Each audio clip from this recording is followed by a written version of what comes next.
J'ai un rendez-vous après, je vais sûrement partir. Les petits jeunes, ils feront des images et ils sont de Sciences Po, c'est pas du tout... J'ai pris soin de m'assurer que c'était pas des espions croyants. On est suivi depuis 15 jours pour être sûr qu'on vienne pas de l'aube. Voilà. Quand tu veux.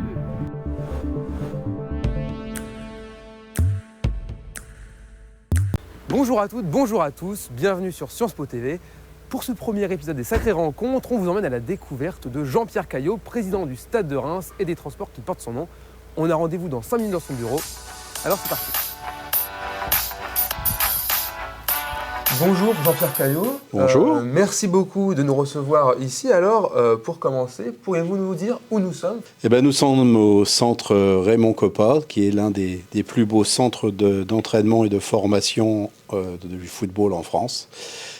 C'est un centre qui a été inauguré par le président Sarkozy il y a maintenant quelques années. Le Stade de Reims, qui est un club qui se reconstruisait, n'avait pas d'infrastructure, et donc nous, dirigeants, nous avons travaillé pour mettre nos joueurs et notre formation dans les meilleures conditions. Vous êtes président du Stade de Reims depuis maintenant une vingtaine d'années, mais votre lien avec la ville de Reims remonte bien avant ça. Pourriez-vous nous raconter un petit peu votre filiation avec la Cité des Sacres ? Eh ben, je suis un Rémois pure souche. Voilà, je suis né à Reims, j'ai fait toutes mes études primaires à Reims.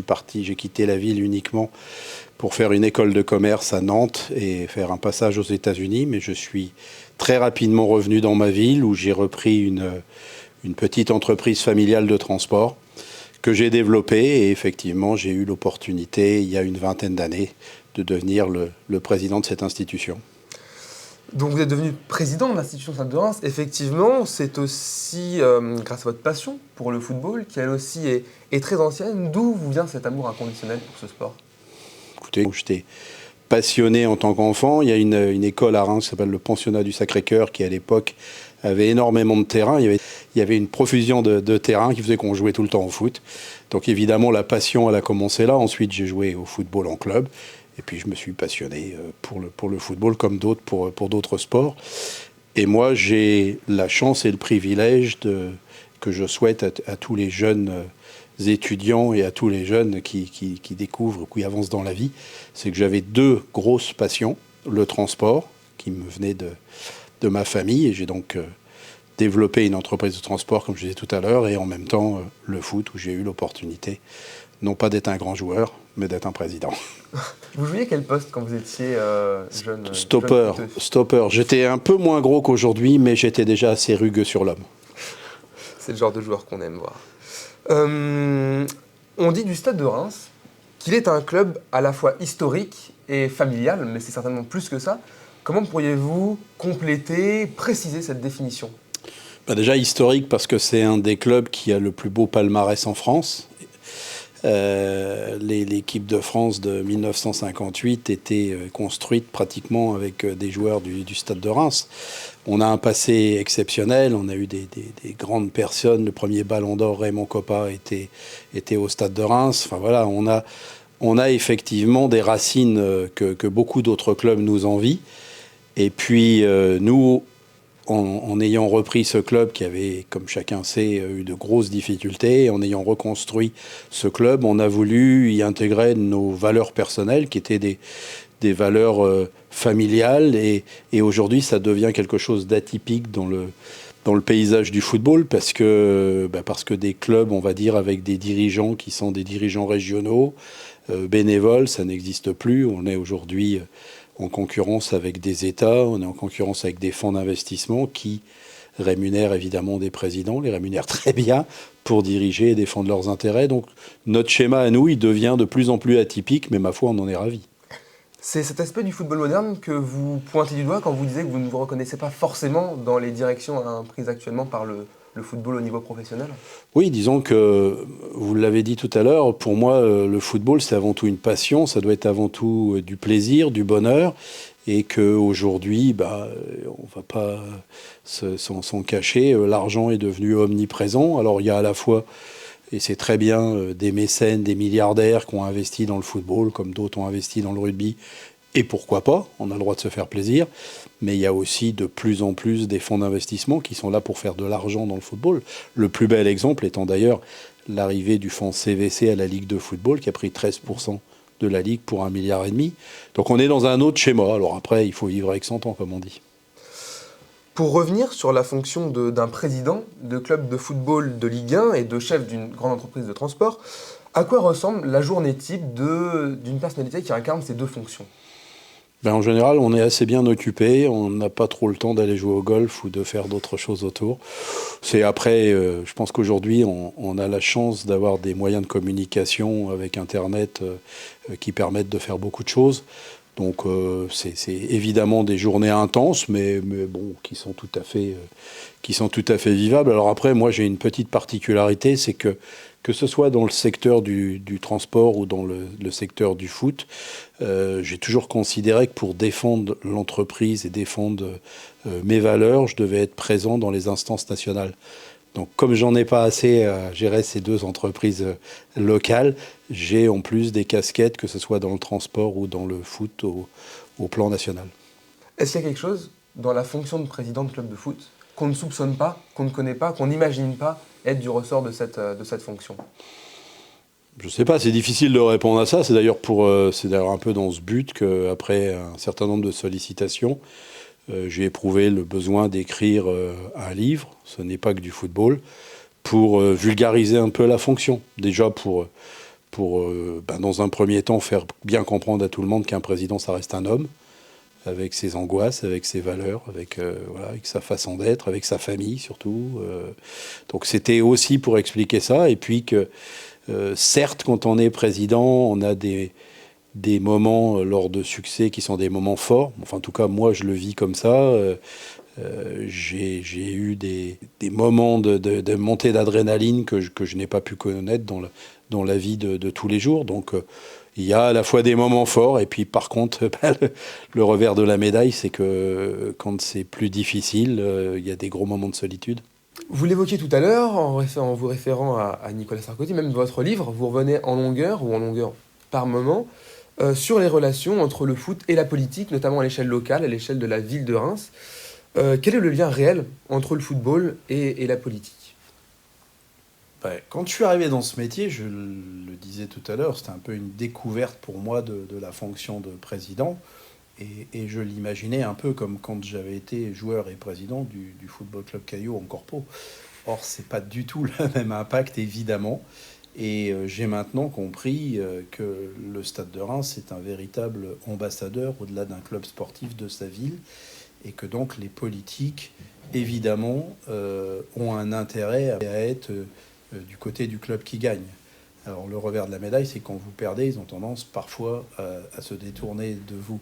J'ai pris conscience de l'importance de la politique et du football quand Renaud Dutreuil a voulu se présenter comme maire de Reims, député de Reims, et je l'ai rencontré un peu par hasard. Et j'ai vu son investissement, la façon dont il a essayé d'amener des partenaires. Je me suis dit, c'est super, un mec qui s'intéresse au football. Et en réalité, j'ai bien compris que c'était surtout à la ville dont il s'intéressait. Et depuis, on a observé que Bernard Tapie avait voulu approcher la politique via la présidence d'un club. Borloo, à Valenciennes, a fait un peu le même périple avec le club.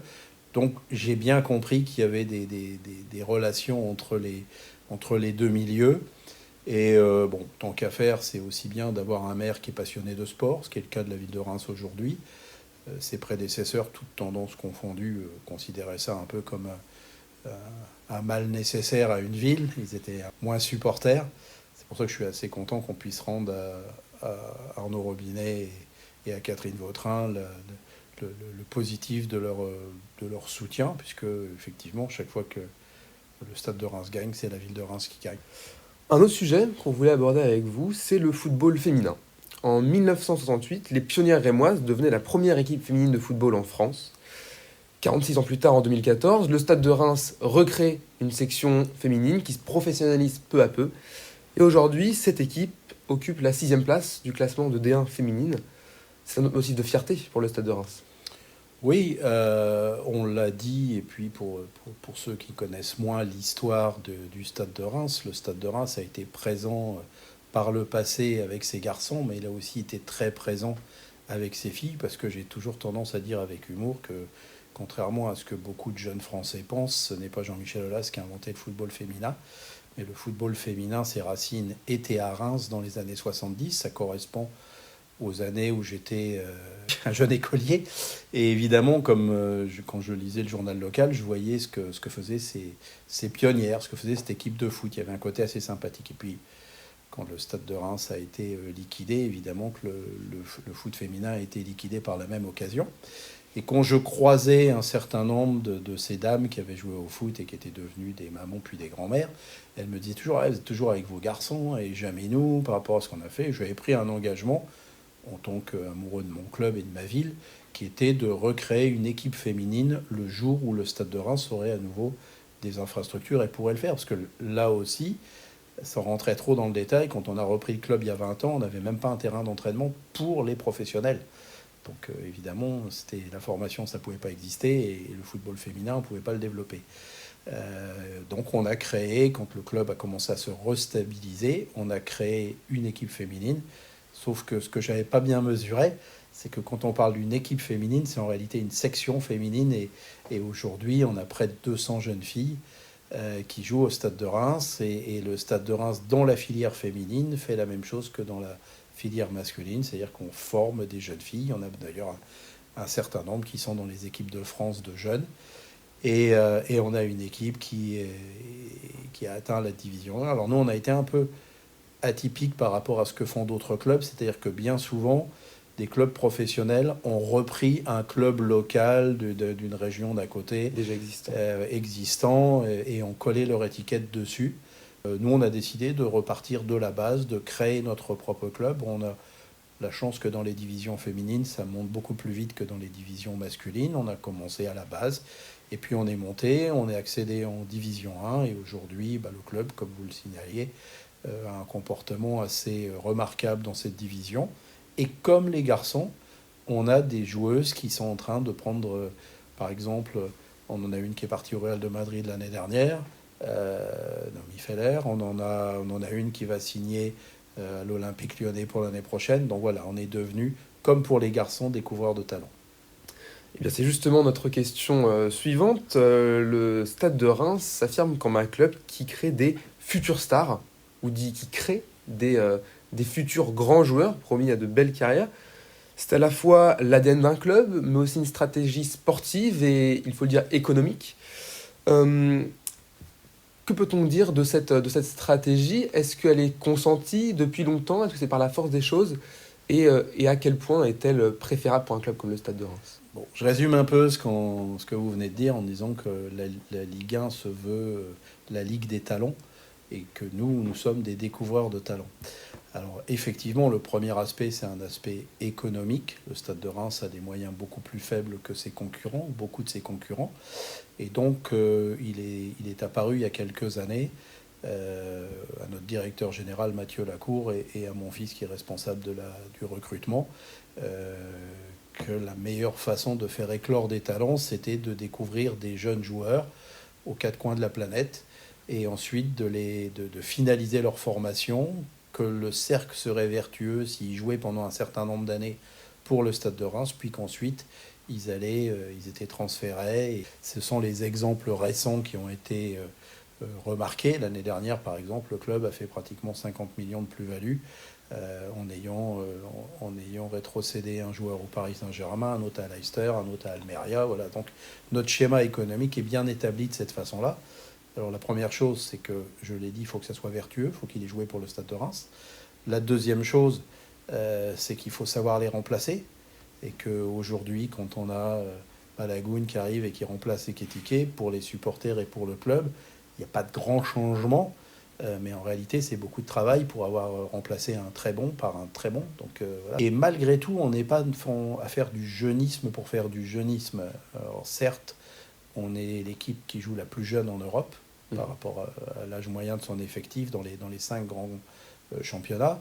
Mais le fait de faire de la plus-value, comme je le disais tout à l'heure, c'est absolument pas tabou de parler d'argent, puisque tout l'argent au Stade de Reims reste dans l'institution, nous permet d'acquérir à la fois des nouveaux talents, des nouveaux jeunes pour lesquels on n'aurait pas investi d'argent par le passé, et là on a des budgets pour ça. Et puis aussi, ça nous permet de renforcer le niveau général de l'équipe première en faisant venir des joueurs qui ne sont pas tous des tout petits jeunes, parce que par exemple, Ito, le japonais, a 27 ans, et on l'a acheté 10 millions d'euros, on a payé sa clause de 10 millions d'euros, et il y a encore quelques années en arrière, le Stade de Reims n'aurait jamais eu la capacité de faire ce type de transfert. Donc voilà, c'est le schéma qu'on a trouvé. Normalement, dans l'économie d'un club de foot comme le Stade de Reims, le premier revenu sont les droits télé. Nous, on a réussi depuis 1 an à ce que ça soit notre deuxième revenu, et que c'est le trading qui est devenu notre premier revenu. Voilà, ce qui nous permet d'avoir une équipe compétitive et de regarder l'avenir avec beaucoup d'optimisme. Ce modèle pose aussi un certain nombre de questions annexes, notamment l'intégration de joueurs qui arrivent parfois très jeunes au club, comme vous l'avez dit, parfois de championnats étrangers. Comment les clubs, en particulier ici le Stade de Reims, répondent-ils à ces enjeux qui sont sportifs, mais aussi humains ? Essentiel. Alors il faut savoir et préciser pour ceux qui sont un peu moins au fait, que quand on intègre un joueur, s'il vient d'un autre continent, il doit être majeur. C'est-à-dire qu'on ne peut pas intégrer un jeune Africain à 15 ans ou 16 ans. C'est pour ça que certains font des académies dans ces pays-là pour préparer les joueurs et ils viennent qu'à la majorité. Donc ça, il faut l'avoir en tête. Mais le vivier, il n'est pas non plus qu'à l'international, il est aussi en France. On sait que Paris est un des premiers viviers au monde de formation de jeunes footballeurs. Donc nous, ce qu'on a toujours dit aux familles, c'est confiez-nous aux enfants, on espère en faire des footballeurs professionnels, mais au pire, si ça passe pas, on en fera des hommes. Donc on a toujours été très très regardant sur les études, contrairement par exemple à l'idée que se font certains. La plupart des jeunes joueurs du Stade de Reims réussissent leur bac brillamment et partent sur d'autres formations en parallèle. Donc on est vraiment dans ce schéma éducatif en même temps que sportif. Et ensuite, on a compris, et on a compris suite à des erreurs, que quand on faisait venir des garçons en dehors de leur famille, il était important qu'ils se sentent bien en dehors du terrain, en dehors des entraînements. Même si je suis souvent bluffé parce que à 16 ans, 17 ans, ils ont déjà un plan de carrière, ils savent déjà où ils veulent aller, ils sont déjà entre guillemets professionnels. D'ailleurs, on en signe avec des contrats professionnels, mais je veux dire, ils sont professionnels dans leur approche de leur métier. Ils considèrent que ça sera leur métier, ce qui est d'ailleurs, quand ça passe pas, toujours très compliqué. Et quand on fait venir des joueurs de beaucoup plus loin, par exemple, nos jeunes Africains, on les loge et on leur met chez eux ce qu'on appelle une tata, c'est-à-dire une malienne qui est un peu une maman de substitution, qui est en relation avec la famille qui est restée au Mali. Voilà, on les encadre énormément parce qu'on a connu un échec ici retentissant. On a eu dans nos rangs un jeune joueur camerounais qui s'appelle Zambo Anguissa. Il est arrivé ici l'hiver et il était complètement perdu et on ne l'a pas assisté. Et à la finale, les éducateurs ont dit il n'a pas le niveau et aujourd'hui il est capitaine du Cameroun, il vient de faire la Coupe du Monde et il est un des meilleurs joueurs du Napoli. Donc on aurait pu se dire c'est tout, c'est parce qu'on n'a pas eu de chance, mais moi je l'ai analysé un peu plus et j'ai demandé à mes équipes de se pencher pour qu'on évite ce genre de situation à l'avenir.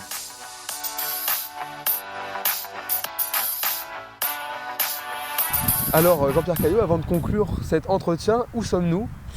Là nous sommes sur la plaine de jeu des professionnels, puisqu'il y a ici 14 terrains de foot et que les professionnels ont une plaine de jeu qui a la particularité de pouvoir être coupée en 4 terrains, c'est-à-dire qu'on peut avoir 2 terrains dans ce sens et 2 terrains dans celui-ci, ce qui permet de travailler toujours sur une pelouse extraordinaire. Vous reveniez dans votre livre, ce n'est pas que du football, que je recommande d'ailleurs, je l'ai lu avec attention 2 fois. Sur ces 20 années à la tête du Stade de Reims, comment résumeriez-vous cette aventure en quelques mots ? Comme une aventure exceptionnelle, extraordinaire, que 33 ans après, on a regoûté à la Ligue 1, on se pérennise en Ligue 1 puisqu'on va terminer notre 9e saison sur les 11 dernières années en Ligue 1. 57 ans après, retourner en Europe, même si c'était un court passage, ça donne envie d'y retourner. Voilà, je résumerai en disant qu'il y a eu des moments difficiles, évidemment, puisqu'on est reparti de zéro, il a fallu tout reconstruire. Que dans la vraie vie ou dans le monde de l'entreprise, on a l'habitude de dire qu'il faut y aller étape par étape, mais que dans le foot, on a un environnement qui veut toujours que ça aille très très très vite, et qu'il a fallu expliquer à tout le monde et vulgariser le fait qu'on ne pouvait pas partir de rien et arriver tout en haut comme ça par un coup de baguette magique. Et aujourd'hui, on peut dire que le Stade de Reims a des bases très solides. Un autre point, on voulait aborder avec vous, un autre facteur de fierté peut-être. Vous avez pérennisé l'entreprise familiale, les transports Caillot, passé d'une douzaine de véhicules dans les années 80 à aujourd'hui le statut de 10e employeur de la Marne.